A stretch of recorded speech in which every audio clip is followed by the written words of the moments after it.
ஒரு ஊர்ல ஒரு இளைஞர் ஒருத்தர் வாழ்ந்துகிட்டு வந்தாரு. அவருக்கு என்னன்னா, எப்பவுமே சோம்பேறித்தனமா இருப்பாரு. எந்த வேலை சொன்னாலும் சரி, ரொம்ப பொறுமையா தான் செய்வாரு. அவங்க அப்பா விவசாய தொழில் பண்ணிக்கிட்டு இருந்தாரு. அந்த விவசாய தொழிலுக்கு இந்த இளைஞருமே உதவி செஞ்சுக்கிட்டு இருப்பாரு. இவருக்கு முக்கியமான வேலை என்னன்னா, அவங்க அப்பா விவசாய தொழில் பண்ணிக்கிட்டு இருக்கும்போது, அங்க வர பறவைகளை இவர் துரத்தி விடுறதுதான் முக்கியமான வேலையா இருந்துச்சு. பக்கத்து வயல்ல இருக்க இளைஞர்கள் எல்லாம் ஒரு குச்சியை வச்சுக்கிட்டு எல்லா பறவைகளையும் துரத்தி துரத்தி அடிச்சுக்கிட்டே இருப்பாங்க. ஆனா இவர் அப்படி பண்ண மாட்டாரு. ஒரு இடத்துல படுத்துக்கிட்டு இருப்பாரு. எல்லா பக்கமும் நிறைய கம்புகளை வச்சுக்கிட்டு சுத்தியும் கயிறு கட்டி வச்சுட்டாரு. அந்த கயிறுல சின்ன சின்னதா பிளாஸ்டிக் கவர்லாம் கட்டி வச்சுட்டு பிளாஸ்டிக் கவரை அப்படியே அசிச்சுக்கிட்டே இருப்பாரு. இதன் மூலமா எல்லா பறவைகளையும் துரத்திக்கிட்டே இருந்தாரு. அவங்க அப்பாவாலையும் எதுவும் சொல்ல முடியல. ஏன்னா அவர் சொல்ற வேலையை செஞ்சிடறாரு. என்ன கொஞ்சம் பொறுமையா செய்யறாரு. இப்படியே நாட்கள் கடந்து போய்கிட்டு இருந்துச்சு.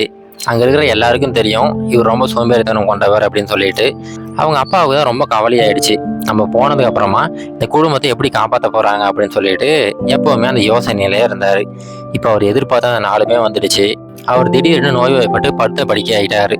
அதுக்கப்புறமா அந்த குடும்ப பொறுப்பு முழுவதுமே இந்த இளைஞர் கையில வந்துடுச்சு. இந்த இளைஞர் முன்ன மாதிரி சோம்பேறித்தனமா இருக்க முடியல. எல்லா வேலையும் இவரே செய்ய வேண்டியதாயிடுச்சு. அந்த விவசாய தொழில இவரே ஈடுபட ஆரம்பிச்சிட்டாரு.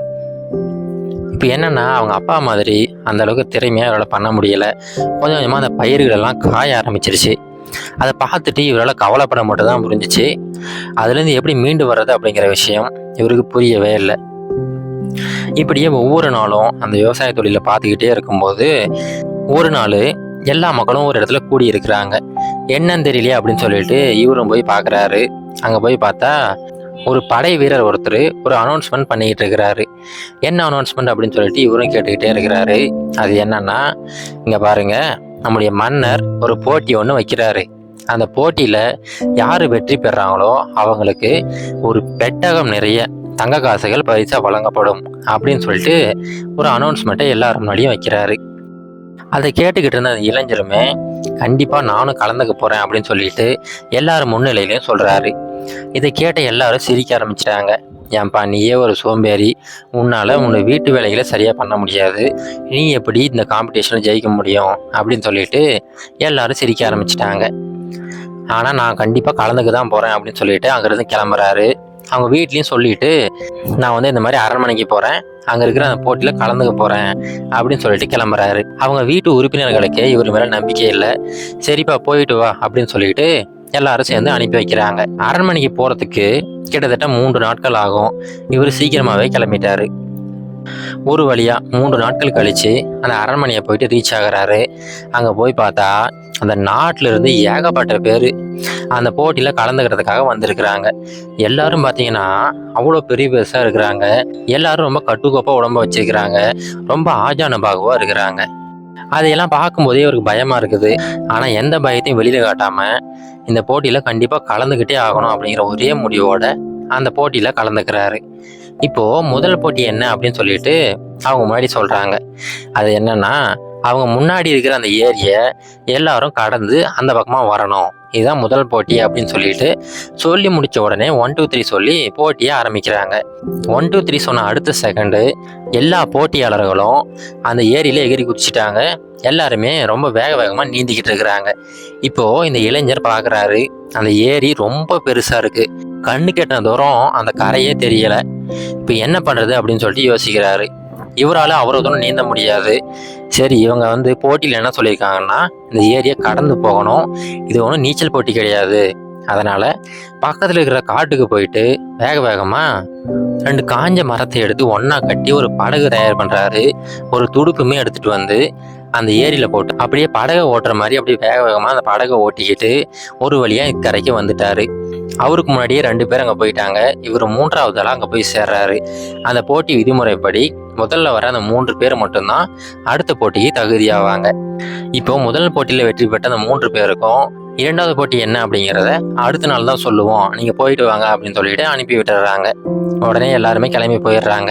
இப்போ இந்த இளைஞருமே அது என்ன போட்டியா இருக்கும் அப்படின்னு சொல்லிட்டு ரொம்ப ஆவலா காத்துக்கிட்டு இருக்கிறாரு. அடுத்த நாள் காலையில மறுபடியும் இந்த 3 பேரும் அங்க சேர்றாங்க. அவங்க முன்னாடி ரொம்ப பெருசு பெருசா சதுர வடிவிலான மரக்கட்டைகள் வைக்கப்பட்டிருக்கு. இப்போ அந்த போட்டி என்ன அப்படின்னா, இந்த மரக்கட்டைகளை 1 கிலோமீட்டர் தூரம் இழுத்துக்கிட்டு போகணும். அங்கே யார் ஃபஸ்ட்டு கொண்டு போய் நிறுத்துகிறாங்களோ அவங்க தான் அந்த போட்டியோட வெற்றியாளர். இந்த மரக்கட்டையை எடுத்துகிட்டு போகிறதுக்கு ஒரு சில கருவிகளை நீங்கள் பயன்படுத்திக்கலாம். அதில் என்னென்ன வச்சுருக்காங்கன்னா, ஒரு கயிறு வச்சுருக்கிறாங்க, ஒரு மரக்கட்டை ஒன்று வச்சுருக்கிறாங்க, அதே மாதிரி சின்னதாக ஒரு உளியும் சுற்றியும் வச்சுருக்கிறாங்க. சொன்ன அடுத்த வினாடி முதல் போட்டியாளர் அந்த கயிறை எடுத்துக்கிட்டாரு. அந்த கயிறை எடுத்து அந்த கட்டையை கட்டி வேக வேகமாக இழுத்துக்கிட்டு போயிட்டு இருக்கிறாரு. இரண்டாவது போட்டியாளர் அந்த மரக்கட்டையை எடுத்துக்கிட்டாரு. அதை வச்சு அப்படியே நம்பி அந்த மரக்கட்டையை அப்படியே தள்ளிக்கிட்டு போய்கிட்டே இருக்கிறாரு. இப்போ மூன்றாவதா இந்த இளைஞர் போய் பார்க்குறாரு. அந்த 3 பொருட்களும் அப்படியே இருக்கு. அதாவது அந்த 3 பொருட்களும் எக்ஸ்ட்ராவாக வச்சிருக்கிறாங்க. இன்னும் ஒரு சில கயிறும் இருக்கு, இன்னும் ஒரு சில மரக்கட்டையும் இருக்கு, அந்த உளியும் வச்சிருக்கிறாங்க. இப்போ இவர் என்ன எடுக்க போறாரு அப்படின்னு சொல்லிட்டு எல்லாரும் அவளா காத்துக்கிட்டு இருக்காங்க. இப்போ இவரு போயிட்டு என்ன பண்றாருன்னா, அந்த உளியை எடுக்கிறாரு. அந்த உளியை எடுத்த உடனே எல்லாருக்கும் ரொம்ப ஆச்சரியம். இதை வச்சு என்ன பண்ண போறாரு அப்படின்னு சொல்லிட்டு ரொம்ப ஆவலா பார்த்துக்கிட்டு இருக்கிறாங்க. இப்போ இந்த இளைஞர் என்ன பண்றாருன்னா, அந்த உளியை எடுத்துட்டு வந்து அந்த மரக்கட்டையை அப்படியே செதுக்க ஆரம்பிக்கிறாரு. அந்த மரக்கட்டை சதுர வடிவத்தில் இருக்கு. அதை கொஞ்சம் கொஞ்சமாக செதுக்கி கிட்டத்தட்ட 1 மணி நேரம் ஆகுது. எல்லாம் முடிச்சதுக்கு அப்புறமா அந்த சதுர வடிவிலான மரக்கட்டை நல்ல உருண்டையாக மாறிடுச்சு. இப்போ தள்ளுறதுக்கு ரொம்ப சுலபமாக இருக்கு. கொஞ்சமாக ஃபோர்ஸ் கொடுத்தா போதும், அதை அப்படியே உருண்டு ஓட ஆரம்பிச்சிருச்சு. இப்போ வேக வேகமாக அதை உருட்டிக்கிட்டே போயிட்டு இருக்கிறாரு. இதுக்கு முன்னாடி போனாங்க பார்த்தீங்களா, அந்த 2 போட்டியாளர்கள், அவங்க ஒரு 1/2 கிலோமீட்டர் கூட போகலை. ஆனால் இவர் வேக வேகமாக உருட்டிக்கிட்டு அந்த ஃபினிஷிங் லைனுக்கே வந்துட்டார். இப்போ இவருடைய அறிவு கூர்மையை பாராட்டி இவருக்கு எல்லா பரிசும் கொடுக்கப்படுது. எக்ஸ்ட்ராவாக இவருக்கு அந்த அரசாங்கத்தில் ஒரு வேலையுமே கொடுக்குறாங்க. இவர் செஞ்ச அந்த செயல்களுக்கு அப்புறமா தான் எல்லாருக்கும் புரிய வருது, உண்மையிலேயே அந்த சோம்பேறித்தனமாக இருக்கிற மனிதர்கள் அவங்களுக்குன்னு ஏதாவது ஒரு ரெஸ்பான்சிபிலிட்டி வரும்போது தான் உண்மையிலேயே அவங்ககிட்ட இருக்கிற திறமை வெளியில் வரும் அப்படிங்கிறது.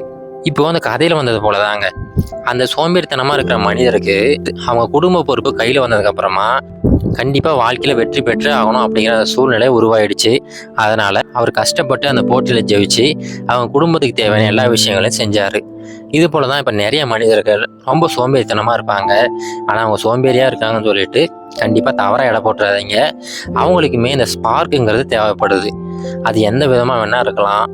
அந்த தீப்பொறி குடும்ப உறுப்பினர்கள் மூலமாக வரலாம், இல்லை குடும்ப கஷ்டத்து மூலமாக வரலாம், இல்லை மற்றவங்க அவரை பார்த்து ஏராளமாக ஏதாவது சொல்லிட்டா அதனால் ரோஷம் வந்து அவங்க திரும்ப செயல்பட ஆரம்பிக்கலாம். அதனால் நீங்களும் சோம்பேறித்தனமாக இருந்தால் உண்மையிலேயே அந்த ஸ்பார்க்குக்காக வெயிட் பண்ணிக்கிட்டு இருக்காதீங்க. உங்களுக்குள்ளேயும் நிறைய திறமைகள் இருக்குது. அந்த திறமைகளை வெளியே கொண்டு வாங்க. கண்டிப்பாக நீங்களும் ஒரு மிகப்பெரிய வெற்றியாளராக உருவெடுக்கலாம். இது கரேஜ் டு ஆக்ட் மோட்டிவேஷன் கதைகள்.